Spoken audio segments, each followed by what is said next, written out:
Mesdames, Messieurs, bonsoir. Le Front National en tête de ces européennes dans notre région, Massif Central Centre. Le parti envoie 2 députés à Bruxelles, l'UMP 2 autres et le PS 1 seul. Nous verrons que le Front National est arrivé en tête à Blois, mais aussi dans un nombre conséquent de cantons. Sophie Oconi n'est plus députée européen. Autre enseignement de ces élections, la centriste y a cru jusqu'à tard dans la soirée. C'était très serré avec Angélique Delahaye, mais le score de Sophie Oconi n'a pas suffi à l'envoyer à Bruxelles. Quel avenir maintenant? Question que nous nous posons ce soir. Et puis à la fin de ce journal, direction Chinon, où on a fêté ce week-end la batellerie. De belles images à découvrir tout à l'heure. La principale actualité de ce lundi, ce sont donc les résultats aux européennes. Scrutin marqué hier par une multitude de candidatures. Et à l'issue de ce scrutin, eh bien, un parti arrive en tête, comme au niveau national. Il s'agit du Front National, 24,18% des voix dans notre euro-région. L'UMP et le PS s'effondrent, respectivement 21,38 et 15,82. La liste de l'alternative UDI-Modem, menée par l'eurodéputée sortante Sophie Oconi, ne dépasse pas les 10% des voix. Sophie Oconi, qui est donc battue. On va en parler. D'abord, voici nos députés, nos nouveaux députés européens. 2 FN, Bernard Monod et Jeanne Potin. 2 UMP, Brice Hortefeux et la Tourangelle Angélique Delahaye. Et puis la tête de liste PS, Jean-Paul Denanot. Alors ce scrutin, bien sûr, fait réagir, FN en tête, effondrement des partis traditionnels. Quel sentiment au lendemain de ces élections? Voici cela avec Sabrina Meloult. Fraîchement élue députée européenne, Angélique Delahaye est très sévère quand il s'agit d'analyser le score du Front National qui devance l'UMP. Moi, j'ai beaucoup trop entendu parler du Front National pendant cette campagne.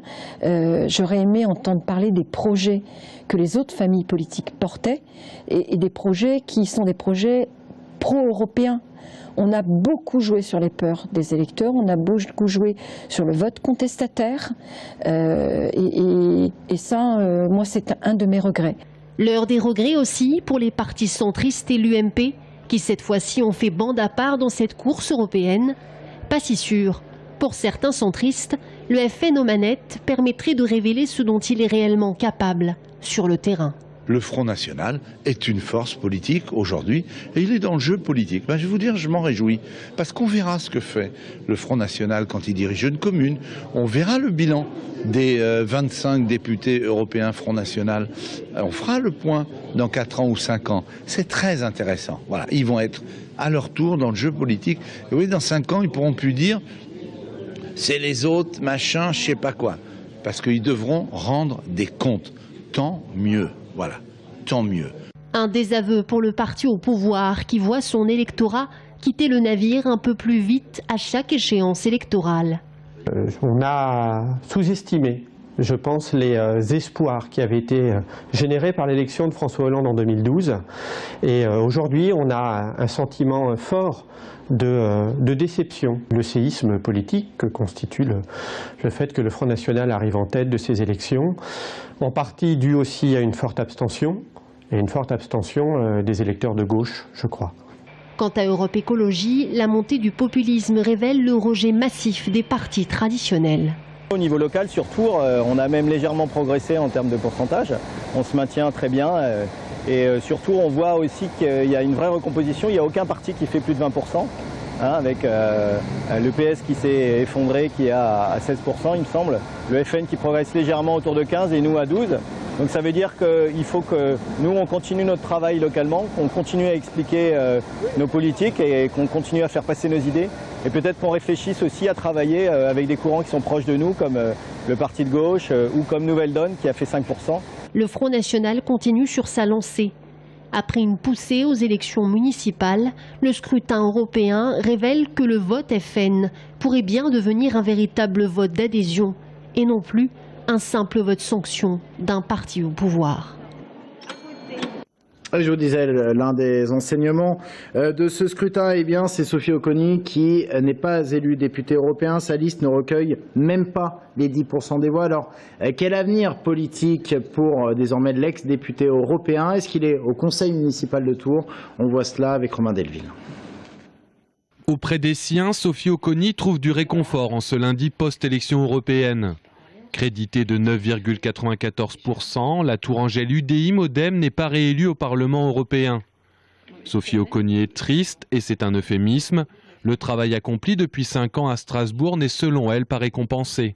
Je défendais aussi une certaine image de l'Europe sur mon territoire. Je pense que j'incarnais, très modestement, mais j'incarnais l'Europe, chose qui n'était peut-être jamais arrivée ici dans notre région.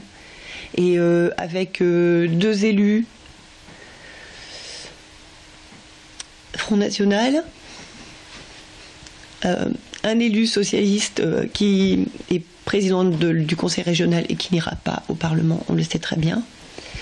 Et puis les UMP. Je ne suis pas certaine que notre territoire soit fortement représenté et je le regrette.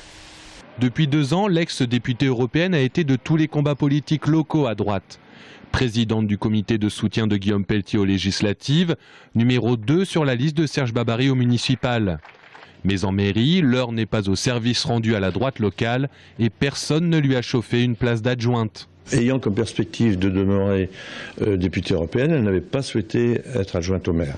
L'équipe est constituée, donc on est parti dans un travail pour ce nouveau mandat. On verra avec Sophie la place qu'elle veut avoir au sein de la majorité, mais elle est inscrite dans toutes les commissions où doivent l'être les conseillers municipaux. L'écharpe étoilée reste sur la table de la salle à manger. Sophie Auconie est peinée. Elle qui est redevenue depuis hier simple conseillère municipale de la ville de Tours. J'ajoute que Véronique Péan est notre invitée ce soir. Il s'agit de la secrétaire départementale du Front National d'Indre-et-Loire. Le Front National en tête et même largement en tête dans les campagnes, premier de ce scrutin dans la totalité des 30 cantons du Loir-et-Cher et dans 28 des 37 cantons en Indre-et-Loire avec des scores dépassant parfois les 30%. C'est le cas à Oswald-Marché, à Château-Lavalière ou encore à Château-Renaud. Pour en parler, pardon, je suis comme vous, Olivier Pouvreau. Nous recevons donc Olivier Pouvreau, journaliste à Nouvelle République. Bonsoir Olivier. Bonsoir Florent. Il y a un chiffre, celui de la participation. Il est très bas, 46,1% sur notre eurorégion. Est-ce que ça bouleverse un scrutin, cette participation très faible? Alors évidemment, ça le bouleverse, ceci dit, et malheureusement, nous sommes habitués à ce genre de participation aux européennes, aussi aux municipales et aux cantonales. D'ailleurs, maintenant, pratiquement, un électeur sur 2 se déplace aux urnes. Là où c'est assez pratique pour nous finalement, c'est que d'une élection sur l'autre, on s'y retrouve, on est à peu près sur un même socle de participation. Donc on peut faire des bonnes comparaisons. Et là, en l'occurrence, 2009-2014 pour les européennes. 2009-2014, le Front National a pris une part plus importante, en tout cas en pourcentage. Comment est-ce qu'on explique cette hausse? D'ailleurs, il y a une vraie hausse par rapport à 2009. Alors oui, non, mais on ne parle même plus de hausse, c'est une véritable explosion. Le Front National est passé pratiquement de rien à tout. J'ai fait les comptes tout à l'heure, sur le département, nous sommes 28 cantons sur 37 ont voté de façon majoritaire le Front National, 214 communes sur 277, c'est-à-dire 80% des communes voient le Front National en tête.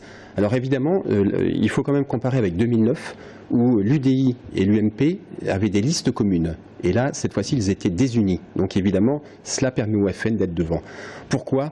Tout simplement, le FN dans les campagnes s'est déjà enraciné. Dans les villes, il s'installe. Et là, sur l'Europe, le FN avait un slogan simple finalement sur les affiches. C'était oui à la France, non à l'Europe. Vous voyez, c'était un slogan simple, et c'est là-dessus que le Front National a rassemblé, a épongé tous les mécontents d'Europe.